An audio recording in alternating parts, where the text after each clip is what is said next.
Hello everyone. ALS academy में एक बार फिर से आपका स्वागत है।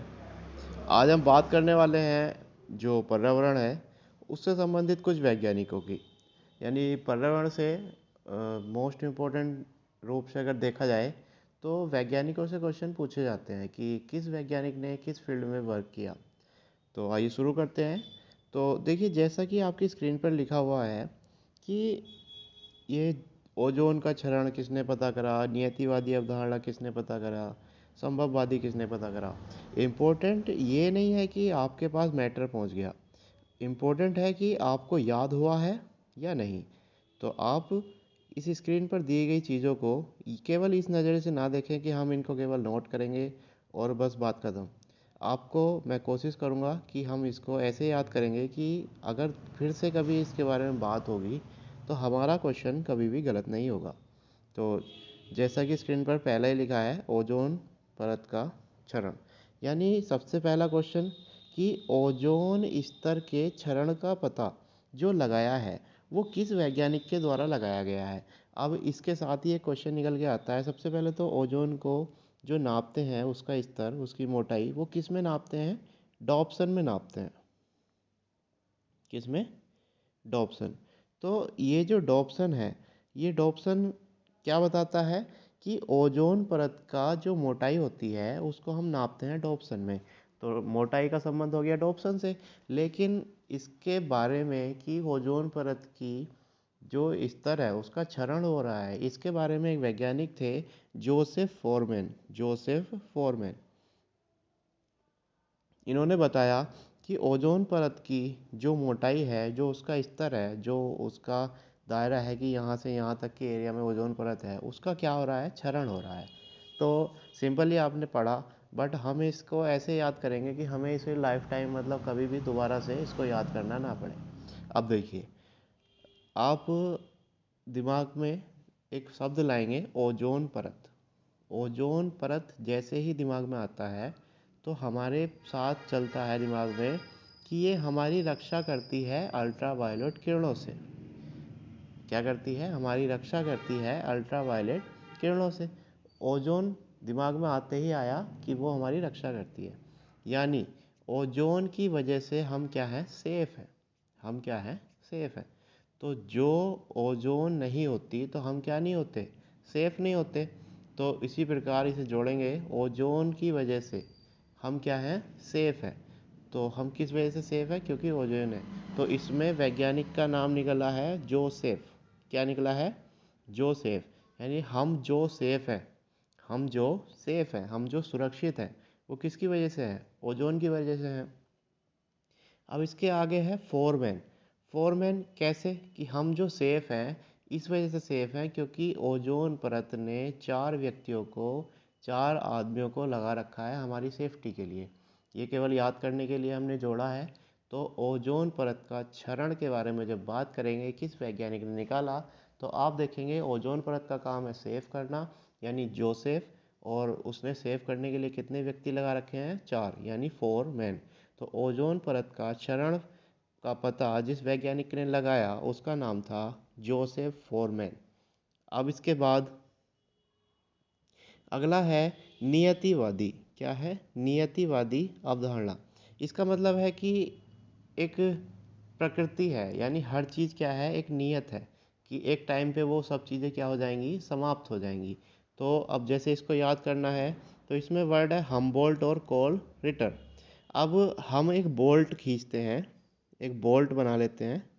मान लीजिए ये बोल्ट है। बोल्ट यानी जो आपने भी बोल्ट सुना होगा, यानी जिसको हम टाइट कर देते हैं, स्क्रू टाइप होता है। तो वो एक टाइम पे क्या हो जाता है? ख़त्म हो जाता है। ठीक है। तो एक बोल्ट है, इसको हम क्या कर रहे हैं? खींच दे रहे हैं।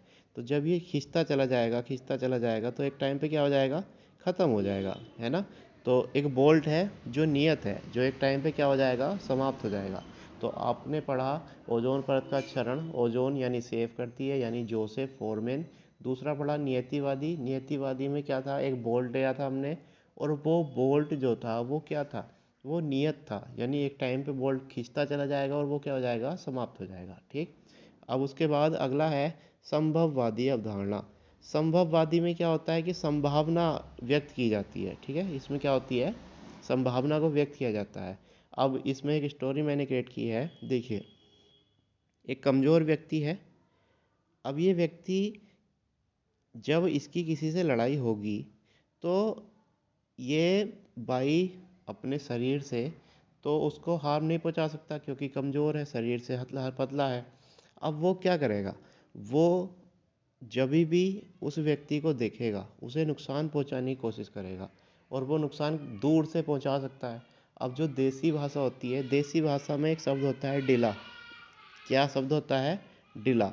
यानी डिले से हम शब्द निकाल सकते हैं, जो आधी ईंट को फोड़ करके बना दिया जाता है, उसको ही देसी शुद्ध देसी भाषा में कहते हैं डिला। तो एक कमज़ोर व्यक्ति है, अब वो संभावना है कि किस तरीके से नुकसान पहुंचाएगा, वो डिले के मदद से क्या पहुंचाएगा, नुकसान पहुंचाएगा। तो हमने 3 पढ़े। पहला पढ़ा ओजोन परत का क्षरण, ओजोन यानी सेफ करती है, यानी जोसेफ फोरमैन। दूसरा पढ़ा नियतिवादी, यानी नियत चीज़ है और वो क्या है, एक बोल्ट है। उसके बाद हमने पढ़ा संभववादी। तो संभववादी का मतलब हमने निकाला था कि संभावना है कि कोई जो व्यक्ति है जो कमज़ोर है वो हमें किस प्रकार से हार्म पहुंचा सकता है, वो डिले की मदद से हार्म पहुंचा सकता है। तो हमें जब भी संभववादी अवधारणा आएगी तो हम उसमें याद रखेंगे डिला, यानी विडाल डिला ब्लांस, विडाल डिला ब्लांस, ठीक। अब उसके बाद, अब इसमें है नवनीत, नवनियतिवादी अवधारणा। एक हो गया नियति, तो नियत क्या था, बोल्ड था। अब है नवनियतिवादी।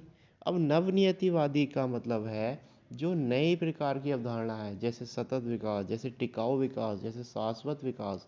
अब इसमें क्या होता है कि आप अपनी लाइफ का विकास करें, आप मानव जीवन का विकास करें, किंतु उसमें ऐसा विकास ना कर दें कि सारी प्राकृतिक संसाधनों का दोहन कर लें, ठीक है। इस चीज़ को ध्यान रखते हुए एक नवनियतिवादी अवधारणा आई। हमें तो केवल इतना ध्यान रखना है कि नवनियतिवादी अवधारणा को किसने प्रतिपादित किया, कौन उसको लेके आया, ठीक। अब नवनियतिवादी में हमने नियति पढ़ा था, तो नियति था हमबोल्ट। नियतिवादी क्या था, हमबोल्ट था। बट इसमें है नवनियत, यानी नवनीत, यानी नवनीत। अब हमारे गांव का एक लड़का है नवनीत, और वो क्या है, टेलर है। मुझे तो ऐसे याद है ये कि हमारे मेरा जो मित्र है एक नवनीत, वो क्या है, टेलर है। तो नवनियतिवादी अवधारणा किससे संबंधित है, ग्रिफिथ टेलर, यानी इसका जो प्रतिपादन किया वो किसने किया, ग्रिफिथ टेलर ने किया, ठीक। अब उसके बाद अगला है जीवों की पारिस्थितिकी कारकों का योग, यानी जीव, ये एक डेफिनेशन है पर्यावरण की। ये एक क्या है, पर्यावरण की डेफिनेशन है कि जीवों के पारिस्थितिक कारकों का योग, यानी उनकी जो परिस्थितियों के कारक हैं उनका योग क्या कहलाता है, पर्यावरण कहलाता है। और ये सब किया किसने, ए फिटिंग के द्वारा इस डेफिनेशन को दिया गया। अब अगला है इकोलॉजी, या इसको कहते हैं पारिस्थितिकी अध्ययन, इसको कहते हैं पारिस्थितिकी अध्ययन। अब देखिए, इको का मतलब एक तरीके से संबंधित है एनवायरनमेंट से, ठीक। लॉजी का मतलब संबंधित है कि हमें इसकी स्टडी करनी है, यानी पर्यावरण के अध्ययन को इकोलॉजी कहते हैं, ठीक। अब इसको हिंदी में जब नाम दिया गया तो हिंदी का नाम रखा गया पारिस्थितिकी, पारिस्थितिकी अध्ययन। अब पारिस्थितिकी अध्ययन को क्या कहेंगे, इकोलॉजी कहेंगे। अब इसे प्रतिपादित किसने किया, अर्नेस्ट हैकेल ने किया। अब अर्नेस्ट हैकेल हमको याद रखना है, अब वो कैसे रखेंगे, देखिए। इको यानी इसको, इकोलॉजी में वर्ड क्या पकड़ा हमने, इको यानी इसको। और इसमें है पारिस्थितिकी, यानी इसकी स्थिति इतनी खराब कर दो कि इसे क्या कर दो, अर्नेस्ट कर दो, यानी नष्ट कर दो। पारिस्थितिकी यानी इसमें हमें इसे ऐसे ध्यान रखना है कि हमें इसे नष्ट करना है, क्या करना है, नष्ट। अरे नष्ट कर दो, अरे नष्ट, अर्नेस्ट का मतलब क्या है, अरे नष्ट, अरे इसको क्या कर दो, नष्ट कर दो। तो इकोलॉजी का संबंध हुआ अर्नेस्ट से। और जैसे ही हमको ध्यान में आएगा कि इकोलॉजी पारिस्थितिकी का जो अध्ययन है, उसका जो प्रतिपादन है, वैज्ञानिक है वो कौन है, तो हमें ध्यान में आएगा इको, इसको। लोजी मतलब पढ़ के क्या कर दो, लोजी मतलब अध्ययन करके क्या कर दें, नष्ट कर दें, यानी इसको क्या कर दें, नष्ट कर दें। और तुरंत हमारे ध्यान में आ जाएगा अरे नष्ट, अर्नेस्ट हैकेल। ठीक, अब उसके बाद जो अगला है वो है हमारा पारिस्थितिकी निकेत, निशे या निलय। अब आपको पता होगा कि निकेत क्या होता है। जैसे मान लीजिए ये एक एरिया है, ठीक है। अब इस एरिया में यहाँ वृक्ष हैं, यहाँ पर पेड़ पौधे हैं, यहाँ जीव जंतु हैं, ये अलग अलग जीव जंतु रह रहे हैं। तो ये क्या हो गया, ये एक आवास हो गया। लेकिन इसी आवास में अगर हम किसी विशिष्ट क्षेत्र को विशिष्ट प्रजाति के लिए सुरक्षित करें तो ये एक निकेत बन जाएगा, यानी एक आवास में कई निकेत हो सकते हैं। अब इसी निकेत की जो खोज की है, जो इसके प्रतिपादन किया है, वो किया है गिरनेल्स ने। किसने किया है, गिरनेल्स ने। अब एक बार रिपीट कर लेते हैं, देखिए। सबसे पहले हमने पढ़ा जो हमारा ओजोन परत का क्षरण है। ओजोन परत का क्षरण, ओजोन परत क्या करती है, सेव करती है, किसके द्वारा, 4 व्यक्तियों के द्वारा, यानी जोसेफ फॉरमैन। अब अगला है नियतिवादी अवधारणा। तो नियतिवादी यानी नियत है, एक बोल्ट है जो क्या हो जाएगा, समाप्त हो जाएगा एक टाइम पे। बोल्ट क्या हो जाएगा, समाप्त हो जाएगा। अगला है संभव। तो कमज़ोर व्यक्ति से संभावना है कि वो डिला मारेगा, यानी डिले से हमारे चोट पहुंचाएगा। उसके बाद नवनीत है। नवनीत का मतलब क्या हो गया कि नवनीत क्या है, टेलर है। ठीक, अब उसके बाद अगर हम आगे बढ़ते हैं तो जीवों के परिस्थिति कारकों का योग क्या कहलाता है, पर्यावरण। ये किसने कहा, फिटिंग ने कहा। ठीक है, अब इस नवनीत टेलर ने क्या कर दी, फिटिंग कर दी। ठीक है, अब उसके बाद देखो इसमें क्या है कि इकोलॉजी, इसको क्या करना था, पढ़ पढ़ के नष्ट कर देना था। पढ़ पढ़ के क्या कर देना था, इस इकोलॉजी को नष्ट कर देना था। तो इसके वैज्ञानिक क्या हो गए, अर्नेस्ट हो गए, अर्नेस्ट हैकेल। अब उसके बाद इसमें है गिरनेल्स, यानी गिरनेल्स का क्या संबंध है, निशे, निलय, निकेत, निक, ये एक ही के नाम हैं। और मैंने आपको समझाया है कि जैसे मान लीजिए ये आवास है और इस आवास में छोटे छोटे क्या हो सकते हैं, निकेत हो सकते हैं, निलय हो सकते हैं।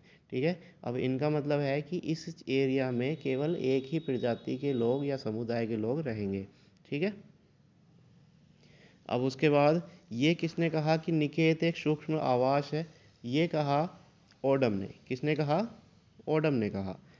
तो ये भी एक लाइन है कि निम्नलिखित में से किसके द्वारा यह कथन कहा गया कि निकेत एक सूक्ष्म आवास है, किसके द्वारा, ओडम के द्वारा। अब अगला है इकोसिस्टम। अब एक पढ़ा इकोलॉजी, तो इकोलॉजी में इसको क्या कर दिया, पढ़ पढ़ के नष्ट कर दिया, यानी अर्नेस्ट हैकेल। अब आया है इकोसिस्टम, यानी इसका सिस्टम। तो जब हमने उसे नष्ट कर दिया तो हमें उसका क्या लगा, फिर जिसे नष्ट किया गया उसे डर लगा। तो वो क्या करा, जैसे मान लीजिए मीटिंग चल रही है, अब पहले ही पता है इसको नष्ट किया गया है। ठीक, अब फिर से ई का सिस्टम आया है। तो नष्ट जब वो हुआ था उसे डर लगा, और डर लगने के बाद वो चलने लगा। वहाँ से व्यक्ति क्या हुआ, चलने लगा। तो जैसे ही वो उठ के चलने लगा तो वहाँ बैठी एक महिला ने कहा, ए जी कहाँ चले, ए जी कहाँ चले, हमारा सिस्टम देख के जाओ। हमने सिस्टम बना रखा है, हमने इसको नष्ट किया है पढ़ पढ़ के, हमारा सिस्टम देखो, इकोसिस्टम देखो। तो इकोसिस्टम में क्या था, जैसे ही इनको सिस्टम दिखाना था तो वो उठ के क्या चले, चल पड़े। तो उन महिला ने क्या कहा, ए जी टांस ले, ए जी कहाँ चले, ए जी कहाँ चले। तो इसमें देख लीजिए, ए जी टांस ले। अब जैसे हमें दो चीज़ें ध्यान रखनी है, एक पढ़ा इकोलॉजी, इको यानी इसको, लॉजी मतलब पढ़ पढ़ के क्या कर देना है, नष्ट कर देना है। तो उसका हो गया अर्नेस्ट हैकेल। वैसे ही आता है इकोसिस्टम, तो इसका सिस्टम, अब सिस्टम क्या था कि भाई पहले तो नष्ट कर दिया था, तो व्यक्ति क्या कर दिया, चल दिया, और जैसे ही चला तो वैसे ही तुरंत एक आवाज़ आती है, ए जी कहाँ चले, ए जी टांस ले, ए जी टाँच ले। ठीक है, तो वही है, उसी से हमें याद रखना है। अब अगला मोस्ट इम्पोर्टेंट पॉइंट है, और ये मुझे लगता है पर्यावरण का एक बहुत ही इम्पोर्टेंट बदलाव आया था, ये लिंडेमान है। अब लिंडेमान ने एक रूल दिया जिसमें इन्होंने बताया था कि जो ऊर्जा होती है उसका 10% ही व्यक्ति क्या करता है, या जो भी उपभोक्ता है वो क्या करेगा, ग्रहण करेगा। और ये इसका मोस्ट इम्पोर्टेंट है, मोस्ट इम्पोर्टेंट पॉइंट है। ठीक है, अब इसके बाद जो हमें देखना है वो देखना है अनुक्रमण, पारिस्थितिकी प्रमाण, चार्ल्स एल्टन। अनुक्रमण शब्द और अनुक्रमण प्रक्रिया क्या होती है, देखिए। अनुक्रमण अगर शब्द की बात करें तो शब्द लाया गया था हुल्ट के द्वारा। अनुक्रमण शब्द किसके द्वारा लाया गया? हुल्ट। और जो परिभाषा लाई गई अनुक्रमण की वो लाई गई ओडम के द्वारा 1969 में। अब ये अनुक्रमण प्रक्रिया ये लाई गई किसके द्वारा? क्लीमेंट के द्वारा। ठीक है, अभी तो हम केवल समझ रहे हैं कि अनुक्रमण शब्द आया है होल्ट के द्वारा, परिभाषा आई है ओडम के द्वारा, और अनुक्रमण प्रक्रिया आई है क्लीमेंट के द्वारा। अब इसके बाद हमें समझना है कि ये अनुक्रमण जो है ये है क्या एक्चुअल में। अब देखिए, मान लीजिए ये एक एरिया है, ठीक है। अब कुछ एरिया ऐसे होते हैं जहाँ पेड़ पौधे हैं, जीव जंतु हैं, पहले से ऑलरेडी क्या हैं, मौजूद हैं। ठीक, तो यहाँ अनुक्रमण अभी नहीं है। बट एक एरिया ऐसा है जहाँ कुछ नहीं है, ना पेड़ पौधे हैं, ना जीव जंतु हैं, और ना ही कोई दूसरी प्रजाति है या जीवन है। अब यहाँ क्या होता है, धीरे धीरे एक नई प्रजाति, एक नए जीवन का उद्भव होने लगता है, और यहाँ एक विविधता टाइप उत्पन्न हो जाती है। यानी जैसे मान के चलिए यहाँ रेगिस्तान था, और यहाँ धीरे धीरे पेड़ पौधे उगने शुरू हो गए हैं, और इन्होंने इस एरिया को एक मतलब हरियाली भरा एरिया में डेवलप कर दिया। तो ये जो क्रिया हुई ये अनुक्रमण हुआ। क्या हुआ? अनुक्रमण हुआ। अब अनुक्रमण दो पार्टों में डिवाइड हुआ। अनुक्रमण प्राथमिक अनुक्रमण, द्वितीयक अनुक्रमण। प्राथमिक अनुक्रमण का मतलब है कि जब पहली बार यहाँ नई चीज़ें बनी, ठीक है। द्वितीयक अनुक्रमण का मतलब है कि पहले से चीज़ें थीं, पहले से जीव जंतु पेड़ पौधे थे, लेकिन किसी कारणवश जैसे भूकंप आ गया, तूफान आ गया, सुनामी आ गई, उसकी वजह से ये सब क्या हो गया? तबाह हो गया। क्या हो गया? तबाह हो गया। फिर जब ये सब तबाह हो गया, अब उस तबाह होने वाली जगह पे फिर से पुनः जो है पेड़ पौधे जमने शुरू हो गए, उगने शुरू हो गए, और जैसे ही ये उगने शुरू हो जाते हैं फिर से यहाँ अनुक्रमण यानी द्वितीयक अनुक्रमण की प्रक्रिया शुरू हो जाती है। तो अनुक्रमण का मतलब है जहाँ कभी कुछ नहीं था वहाँ फिर से पुनर्जीवन होना। ठीक है, प्राथमिक प्रथम पहली बार होगा, द्वितीयक दूसरी बार होगा। द्वितीयक कब हो सकता है? जब नष्ट होने के बाद दोबारा बनेगा। प्राथमिक कब हो सकता है? जब कहीं वहाँ था कुछ नहीं, फिर पहली बार बना है। अब देखिए, अगर कोई प्लेस बिल्कुल खाली है तो यहाँ कोई पेड़ पौधे या वृक्ष जो है ये कब बनेंगे? जब यहाँ का क्लाइमेट चेंज होगा। क्या होगा? क्लाइमेट चेंज होगा। ठीक है, तो ये साइंटिस्ट हैं क्लीमेंट्स। अब इसमें ध्यान देना है, इसका नाम क्लीमेंट्स है, बट अगर हम इसे इंग्लिश में लिखेंगे तो कुछ इस तरीके से लिखा जाएगा। ठीक है, CLIMANT, बट ये हमें साउंड होगा क्लाइमेट का। तो अनुक्रमण की प्रक्रिया का मतलब था कि जहाँ कभी कुछ नहीं होता था वहाँ अगर कोई नई प्रजाति जीव जंतु वनस्पति उग रही है तो ये वहाँ अनुक्रमण हो रहा है। पहली बार हो रहा है तो प्राथमिक, नष्ट होने के बाद दोबारा हो रहा है तो द्वितीयक। ठीक है, और ये शब्द किसने दिया?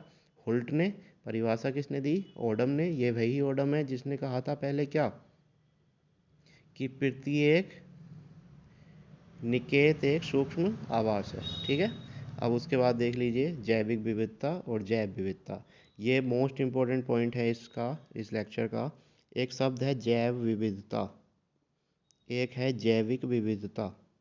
इन दोनों शब्दों में जैविक विविधता पहले और जैव विविधता बाद में।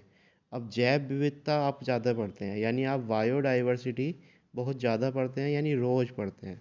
तो बायोडाइवर्सिटी हम रोज़ पढ़ेंगे यानी रोजिन, और बायोलॉजिकल डाइवर्सिटी हम कुछ दिन पढ़ेंगे यानी 10 मान यानी कुछ दिन। ठीक है, तो इसके संबंध में ये साइंटिस्ट हैं। आशा करता हूँ ये वीडियो लेक्चर आपको पसंद आया होगा, और कमेंट करें। Thank you.